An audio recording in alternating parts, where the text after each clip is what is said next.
Hello everyone, स्वागत है आप सभी का आपके अपनी यूट्यूब चैनल छाया मेडिकल क्लासेस में। तो आज हम ठीक है all BSc nursing entrance exam के लिए, चाहे आप किसी भी स्टेट से बीएससी नर्सिंग एंट्रेंस एग्ज़ाम की तैयारी कर रहे हैं 2026 में, तो आज के सेशन में मैं मोस्ट आईएमपी 40 एमसीक्यू कवर करवाने वाली हूँ। ठीक है डन। तो चलिए वीडियो को स्टार्ट करते हैं ज़्यादा टाइम वेस्ट ना करते हुए। अगर आप चैनल पर नए हैं, चैनल को जरूर सब्सक्राइब करके वीडियो को लाइक ज़रूर कर देना। ठीक है डन। चलिए क्वेश्चन नंबर 1 है, क्या पूछा है, माइक्रो न्यूट्रेंट वो पोषक तत्व हैं जिनकी शरीर में आवश्यकता होती है। Micro nutrients are required in the body. यहाँ पे पूछा है कि माइक्रो न्यूट्रेंट पोषक तत्व हैं जिनकी शरीर में आवश्यकता कैसी होती है, कम होती है, माध्यम होती है, अधिक मात्रा में होती है या आवश्यकता ही नहीं होती। ठीक है, दो वर्ड होते हैं बच्चा, दोनों को याद रखना। एक होता है माइक्रो, एक होता है माइक्रो। ठीक है, एक आई वाला माइक्रो, एक ए वाला माइक्रो। ठीक है, तो माइक्रो, इस माइक्रो का मतलब होता है बच्चा कम।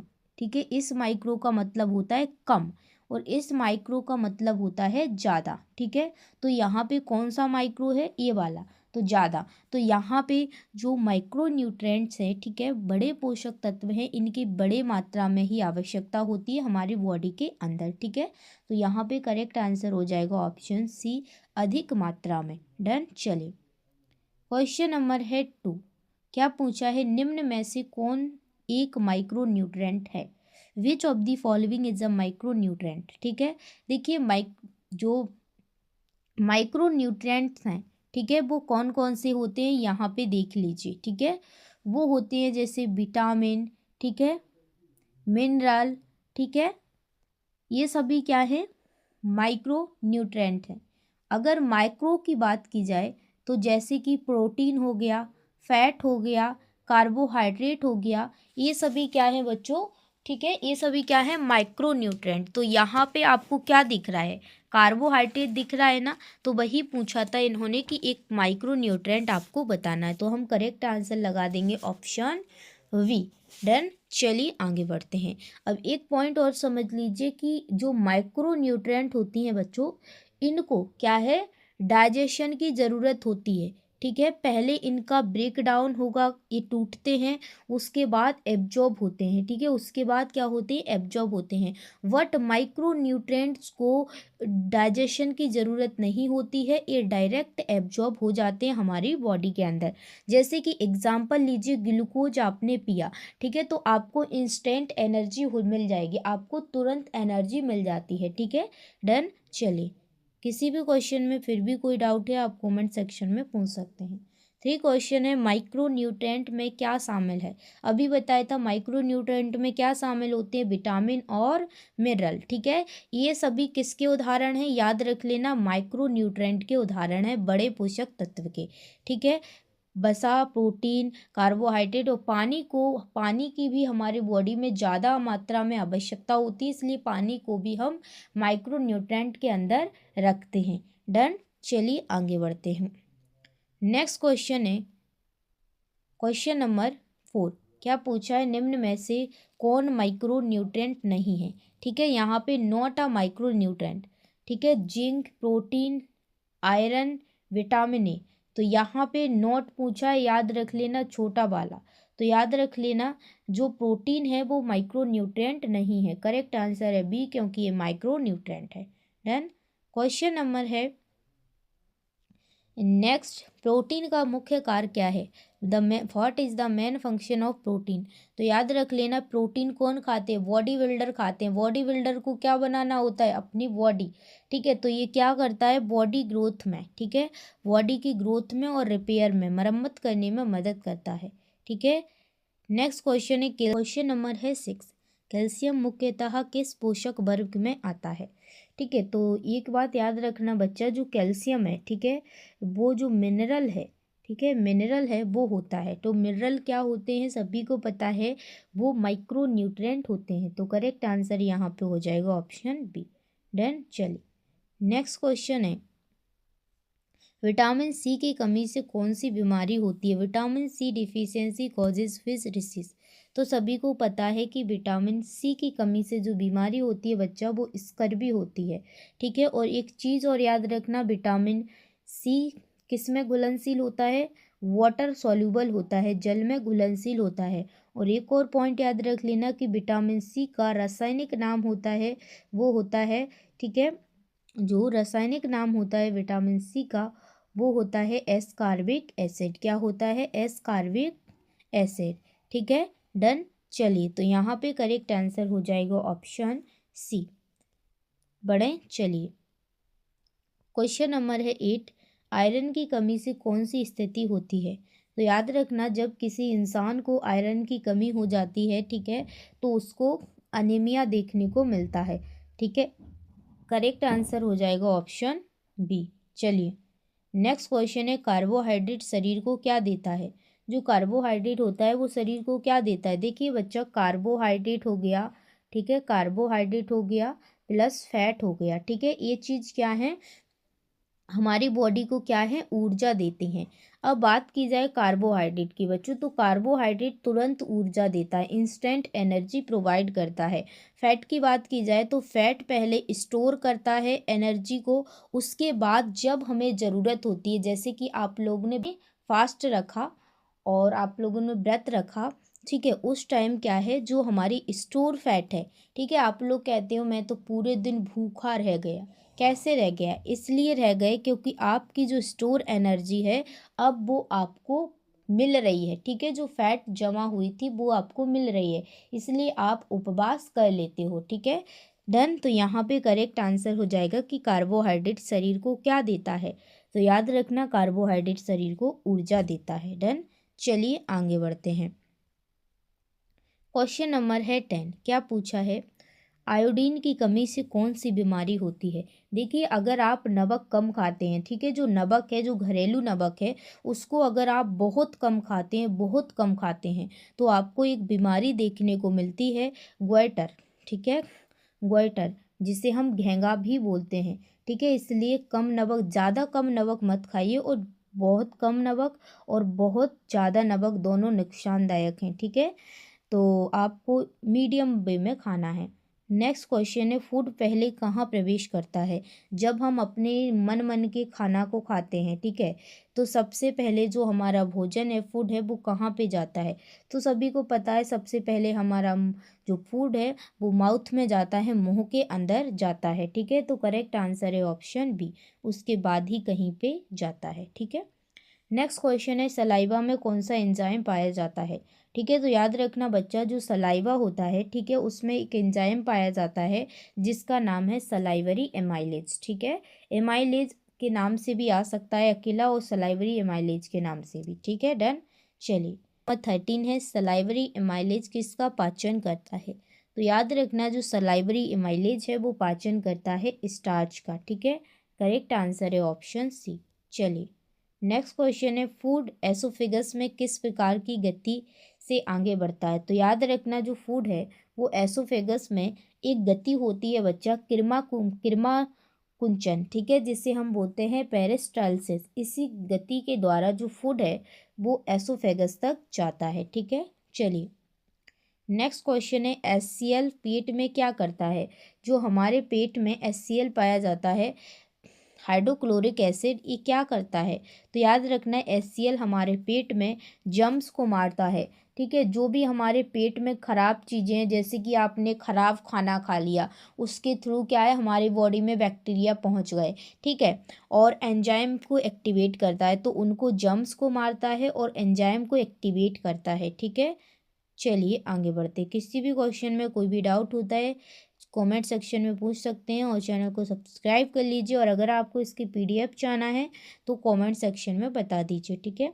चलिए क्वेश्चन नंबर है 16, प्रोटीन का पाचन कहाँ होता है। Digestion of protein. तो याद रखना, जो प्रोटीन है उसका पाचन होता है स्टोमक के अंदर। करेक्ट आंसर है ऑप्शन बी। नेक्स्ट क्वेश्चन है कि स्मॉल इंटेस्टाइन का मुख्य कार्य क्या है, function of the small intestine. तो देखिए स्मॉल इंटेस्टाइन का जो फंक्शन होता है वो होता है डाइजेशन प्लस एब्जॉर्प्शन, ठीक है, ये पाचन करवाती है और अवशोषण भी करवाती है, ठीक है। चलिए नेक्स्ट क्वेश्चन है बाइल जूस कहाँ बनता है।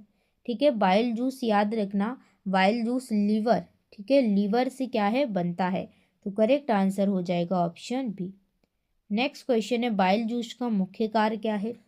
मेन फंक्शन है बच्चों बाइल जूस का, जो बसा होती है, फैट होती है, उसको छोटे छोटे कणों में टूटना, जिससे कि अब्जॉर्प्शन अवशोषण अच्छे से हो सके। ठीक है, तो यहाँ पे करेक्ट आंसर हो जाएगा ऑप्शन बी, फैट इमल्सिफिकेशन, यानी बसा को छोटे छोटे कणों में तोड़ना। नेक्स्ट क्वेश्चन है बिलाई यानी दीर्घ रोम कहाँ पाए जाते हैं। तो याद रखना बच्चा, जो बिलाई होते हैं वो स्मॉल इंटेस्टाइन में पाए जाते हैं। ठीक है, तो यहाँ पे करेक्ट आंसर है ऑप्शन सी, हिंदी में क्षुद्रांत बोलते हैं। ठीक है, नेक्स्ट क्वेश्चन है लार्ज इंटेस्टाइन में मुख्यतः क्या होता है। ठीक है, तो याद रखना लार्ज इंटेस्टाइन में मुख्यतः पानी का अवशोषण होता है, वाटर एब्जॉर्प्शन होता है। एक कई बार क्वेश्चन पूछा गया है, इसको आप लोग अच्छे से याद रखेंगे सभी लोग। ठीक है, सभी क्वेश्चन मोस्ट इम्पॉर्टेंट है। ठीक है, चलिए करेक्ट आंसर है ऑप्शन बी। चलिए आगे बढ़ते हैं। नेक्स्ट क्वेश्चन पूछा गया है फूड बॉडी से बाहर कैसे निकलता है। जो हमने खाया, जो आइटम खाए, ठीक है, जितने प्रकार का हमने भोजन खाया, अब क्या वो हमारी बॉडी में ही रखा रहेगा, नहीं ना, वो भी बाहर निकलेगा। तो कैसे निकलता है, जैसे ही आपने माउथ से भोजन खाया, ठीक है, हमारे बॉडी में सारी प्रोसेस हुई, पचा भोजन, हमें एनर्जी मिली। अब जो कचरा बचा, जैसे कि कचरा क्या होता है, जैसे कि माल सब आपको मिल गया, ठीक है, अब एक कचरा बचा, अब इस कचड़े को बाहर निकालना है। तो जो एनस होती है, मलाशय होती है, वहाँ से क्या होता है, हमारा जो फूड है वो निकल जाता है। तो करेक्ट आंसर है मलाशय और गुदाद्वार, यानी कि रेक्टम एंड एनस। डन। चलिए नेक्स्ट क्वेश्चन है कार्बोहाइड्रेट का अंतिम उत्पाद क्या होता है। जैसे कि कार्बोहाइड्रेट टूटा, ठीक है, इसका ब्रेकडाउन हुआ, टूटा, छोटे छोटे में कणों में टूटा, उसके बाद इसका एब्जॉर्प्शन हुआ, एब्जॉर्प्शन के बाद जो अंतिम चीज़ बचती है वो क्या है। तो अंतिम चीज़ है बच्चा ग्लूकोज। ठीक है, तो करेक्ट आंसर है ऑप्शन बी। चलिए नेक्स्ट क्वेश्चन है प्रोटीन अंत में किस में बदलते हैं। जो प्रोटीन होते हैं बच्चा अंत में, फाइनल रिजल्ट के बाद, जैसे प्रोटीन का भी ब्रेक डाउन हुआ, उसके बाद एब्जॉर्प्शन हुआ, अब अंत में एक किस में बदलते हैं। तो याद रखना वो अंत में बदल जाते हैं अमीनो एसिड में। ठीक है, तो करेक्ट आंसर यहाँ पे हो जाएगा बच्चों बी। ठीक है, अमीनो एसिड।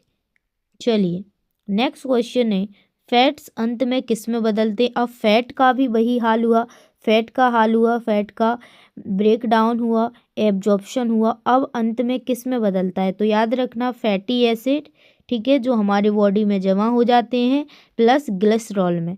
तो करेक्ट आंसर है ऑप्शन सी। इसलिए कहते हैं ज़्यादा फैट मत खाओ, ज़्यादा ऑयली चीज़ें मत खाओ, ज़्यादा तेलीय खाना मत खाओ। ठीक है, अगर आप लोग ज़्यादा तेलीय खाना खाओगे तो आपकी बॉडी में ना जो फैट होता है ना, वो एक परत बना लेता है, और वो इस कदर से आपकी बॉडी में स्टोर हो जाता है कि आप फिर उसको नॉर्मली उसको हटा नहीं सकते। फिर आपको हैवी वर्कआउट करना पड़ेगा, बहुत मेहनत करना पड़ेगी, उसके बाद फैट को हटा पाएंगे।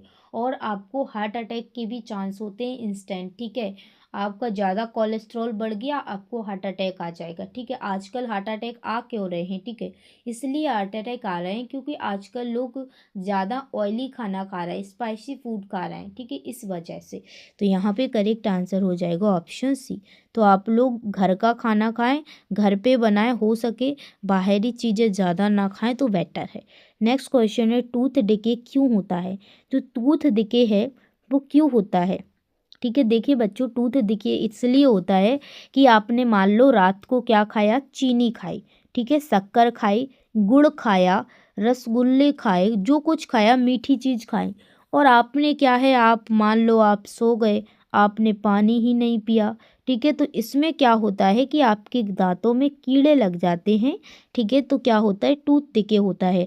आप याद रखना जब भी मीठी चीज़ें खाओ तो अच्छे से कुल्ला करो। ठीक है, और हो सके दिन है तो आप लोग ब्रश भी कर सकते हैं, जिससे आप अपने दांतों को सेफ रख सकते हैं। तो करेक्ट आंसर यहाँ पे हो जाएगा ऑप्शन बी, शुगरी फूड से एसिड बनता है। ठीक है, नेक्स्ट क्वेश्चन है विच प्रोडक्ट्स स्टोमक लाइनिंग। यहाँ पे पूछा है पेट की दीवार को कौन बचाता है। तो देखिए पेट की दीवार में एक म्यूकस नाम का श्लेष्मा पाया जाता है, श्लेष्मा जिसे हम कहते हैं, वो क्या है, पेट की दीवार को बचाता है। ठीक है, किससे बचाता है, HCl से। कितना हाइड्रोक्लोरिक एसिड कितना हैवी होता है। नेक्स्ट क्वेश्चन है डाइजेशन मेनली कंप्लीटेड इन। पाचन मुख्य रूप से कहाँ पूरा होता है। देखिए पाचन मुख्य रूप से स्मॉल इंटेस्टाइन में पूरा होता है। ठीक है, छोटा पैक बड़ा धमाका है, ये पता है। ऐसी ऐसी लटकी रहती है, ऐसी ऐसी लिपड़ी रहती है, एक लेजम के फॉर्म में, बहुत बड़ी होती है। ठीक है, नेक्स्ट क्वेश्चन है पित्तरस कहाँ संचित होता है। जो पित्तरस होता है बच्चा, वो कहाँ संचित होता है, स्टोर होता है। तो याद रखना पित्तरस है वो बनता तो कहाँ है, बाइल, लिवर में बनता है। ठीक है, याद रख लेना ये दोनों पॉइंट। बनने की बात की जाए तो लिवर में बनता है, स्टोर होने की बात की जाए, जमा होने की बात की जाए तो याद रखना गॉल ब्लैडर में जमा होता है। याद रख लेना इस चीज़। ठीक है, करेक्ट आंसर है ऑप्शन बी। चलिए नेक्स्ट क्वेश्चन है पेरिस्टाल्सिस। मैंने क्या बताया था, किरमा कुंचन गति कहाँ होती है। जब फूड एसोफेगस में आता है तो एक प्रोसेस होती है जिसे कुंचन बोलते हैं। मैंने बताया था हिंदी में इसे बोलते हैं पेरिस्टाल्सिस। तो ये किस में होता है, एसोफेगस में होता है। ठीक है, डन। चलिए नेक्स्ट क्वेश्चन है स्मॉल इंटेस्टाइन की लाइनिंग्स। ठीक है, स्मॉल इंटेस्टाइन की इनर सरफेस होती है, आंतरिक सतह होती है, में क्या होता है। तो देखिए स्मॉल इंटेस्टाइन की बच्चों आंतरिक सतह में एक रोम जैसी, जैसा हमारा रोम होता है ना, वैसी ही संरचना होती है जिसे हम बोलते हैं बिलाई। ठीक है, ये पाई जाती हैं। तो करेक्ट आंसर यहाँ पे हो जाएगा ऑप्शन ए। चलिए नेक्स्ट क्वेश्चन है which organ produces insulin. Insulin कौन बनाता है। तो याद रखना इंसुलिन पैंक्रियाज बनाता है।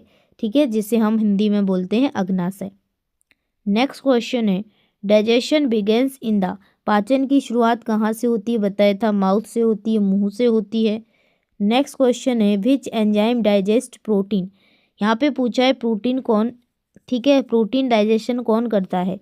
तो याद रखना प्रोटीन को डाइजेशन करता है पेप्सिन। ठीक है, पी से पेप्सिन याद रख लेना। डन। चलिए नेक्स्ट क्वेश्चन है विटामिन आर। विटामिन कैसे होते हैं। तो याद रखना विटामिन हमारे प्रोटेक्टिव फूड होते हैं। ठीक है, ठीक है, करेक्ट आंसर है बी, रक्षात्मक फूड। नेक्स्ट क्वेश्चन है कार्बोहाइड्रेट्स आर। कार्बोहाइड्रेट क्या है। देखिए कार्बोहाइड्रेट क्या करते हैं, ऊपर बताए थे एनर्जी गिविंग फूड है, ऊर्जा देने वाले भोजन है। ठीक है, चलिए और एक चीज़ और याद रख लेना यहाँ पे आप लोग कि अगर पूछा जाए, ठीक है, अगर पूछा जाए कि 1 ग्राम, ठीक है, 1 ग्राम कार्बोहाइड्रेट कितनी एनर्जी देता है, तो याद रखना 4 किलो कैलोरी। और 1 ग्राम फैट कितनी ऊर्जा देता है, तो याद रखना 9 किलो कैलोरी। ठीक है, और 1 ग्राम प्रोटीन कितनी ऊर्जा देता है, तो याद रख लेना 4 किलो कैलोरी। तो प्रोटीन और जो कार्बोहाइड्रेट है वो तो सेम एनर्जी देता है, लेकिन जो फैट है वो ज़्यादा देता है, 9 किलो कैलोरी। डन, ये तीनों पॉइंट याद रख लेना, आ सकते हैं। ठीक है, चलिए नेक्स्ट क्वेश्चन है protein are non H. Protein को क्या कहा जाता है। तो याद रखना प्रोटीन को हम कहते हैं शरीर निर्माण करने वाला भोजन, यानी ये बॉडी बिल्डिंग फूड होता है। इसलिए जो बॉडी बिल्डर होते हैं वो प्रोटीन पाउडर पीते हैं, इससे मसल क्या है, अच्छी दिखती हैं, अच्छी बनती हैं, स्ट्रॉन्ग होती हैं। डन। चलिए नेक्स्ट क्वेश्चन है फैट से हेल्प इन। वसा किस में मदद करता है। मैंने क्या बताया था कि वसा क्या है, इंस्टेंट एनर्जी प्रोवाइड नहीं करती है, तुरंत ऊर्जा प्रोवाइड नहीं करती है। जैसे आपने मान लो, ठीक है, दही खाया, सॉरी, आपने घी खाया, ठीक है, या और कुछ ऑयली चीज़ खाई, तो घी क्या है, आपको तुरंत एनर्जी नहीं देगा कि आपने अभी खाई और एनर्जी दे दी, नहीं, ये स्टोर होगा पहले, उसके बाद क्या है, आपको एनर्जी देगा। बट अगर ग्लूकोज आपने पी लिया तो तुरंत इंस्टेंट एनर्जी देगा, क्योंकि ग्लूकोज कार्बोहाइड्रेट है। घी की बात की जाए तो घी फैट है। ठीक है, तो फैट क्या करता है, ऊर्जा संग्रह करता है, उसके बाद हमें एनर्जी देता है। ठीक है, चलिए आज की क्लास का लास्ट क्वेश्चन है और सेशन को इसी के साथ एंड करेंगे। नेक्स्ट क्वेश्चन है which help in repair of body tissues. शरीर की कोशिकाओं की मरम्मत कौन करता है। तो याद रखना शरीर की कोशिकाओं की जो मरम्मत है वो कौन करता है, तो याद रखना वो करती हैं प्रोटीन्स। डन। चलिए तो आज के सेशन को हम यहीं पर एंड करेंगे। ठीक है, आज का सेशन कैसा लगा है कमेंट सेक्शन में ज़रूर बताएं। पढ़ते रहो हमेशा, एक्सक्यूज मत मारो कि आज हमारे घर शादी थी, आज हमारे घर पार्टी थी, आज हम इधर गए थे, आज हम उधर गए थे। ठीक है, ये ना पार्टी शादी पार्टी ना बच्चों चलती रहेंगी। ठीक है, और आपकी शादी पार्टी करते करते आपकी साल निकल जाएगी। ठीक है, तो कुछ चीज़ों को आपको कुछ पाने के लिए कुछ खोना पड़ेगा, आपको अपनी पढ़ाई के लिए मज़े छोड़ना पड़ेगा। ठीक है, देखिए लाइफ में कोई भी इंसान है, मैं हूँ या आप हो, इन्जॉयमेंट कोई कम नहीं करना चाहता, कोई नहीं चाहता कि हम, ठीक है, मस्ती मजाक ना करें, लेकिन मस्ती मजाक किस लिए छोड़ना पड़ेगा, हमें अपने फ्यूचर के लिए, भविष्य में आने वाला हमारा जो, ठीक है, कल है वो बेहतर हो, इसलिए हमें अभी मस्ती मजाक छोड़ना पड़ेगा और अपने करियर के लिए अपनी पढ़ाई करना पड़ेगा। अगर आप लोग अभी मस्ती मजाक करेंगे तो बाद में रोना पड़ेगा। ठीक है, अब आपका फैसला है बच्चों, आपको अभी मस्ती करना है या बाद में मस्ती करना है। ठीक है, बाद में मस्ती करोगे तो बेटर रहोगे, नहीं तो आपको फिर समझ लो क्या ही करना पड़ेगा। इसलिए पढ़ लो पेरेंट्स के रहते, उसके बाद कुछ नहीं है, ये आपकी एज होती है। ठीक है, 25 साल की उम्र तक आप लोग पढ़ लो, जो कुछ बनना है बन लो। ठीक है, उसके बाद आपके खुद पर जिम्मेदारी आ जाएंगी तो आप लोग नहीं पढ़ पाओगे। ठीक है, तो चलिए इसी के साथ एंड करते हैं आज के सेशन को। बच्चों किसी ने बड़े कमाल की बात कही है कि चोट लगे और आँखों में पानी भर लूँ इतना वक्त कहाँ है। चोट लगे और आँखों में पानी भर लूँ इतना वक्त कहाँ है। तुम कहते हो किसी और पर दिल खोल कर मर लूँ इतना वक्त कहाँ है। अभी तो माँ बाप का एक भी सपना पूरा नहीं किया है। अभी तो माँ बाप का एक भी सपना नहीं पूरा किया है और तुम कहते हो आराम कर लूँ इतना वक्त कहाँ है। तो बच्चा, जब तक आपको अपना गोल नहीं मिल जाता, जब तक आपको अपनी जो चीज़ के लिए आप मेहनत कर रहे हैं वो चीज़ नहीं मिल जाती, रुकना नहीं, थकना नहीं, बैठना नहीं, हमेशा मेहनत करना। जो चीज़ है उसमें खुश रहो। ये नहीं कि आप लोग कहो हाँ हम तो लाइब्रेरी में ही जाके पढ़ेंगे, हमारी लाइब्रेरी नहीं है तो हम नहीं पढ़ पाएंगे। नहीं, आप लोग हर जगह पढ़ सकते हो, बट आपको मेंटेलिटी खुद बनाना पड़ेगी। ठीक है, हर बंदा हर चीज़ कर सकता है, लेकिन आप अपने मन के वश में हो चुके हो, मन को अपने बस में करो तो सब होगा, इंस्टेंट सब होगा। ठीक है, लव यू बच्चों, हमेशा पढ़ते रहो, खुश रहो, अपनी हेल्थ का ज़रूर ख्याल रखो। जय हिंद, जय भारत, वंदे मातरम।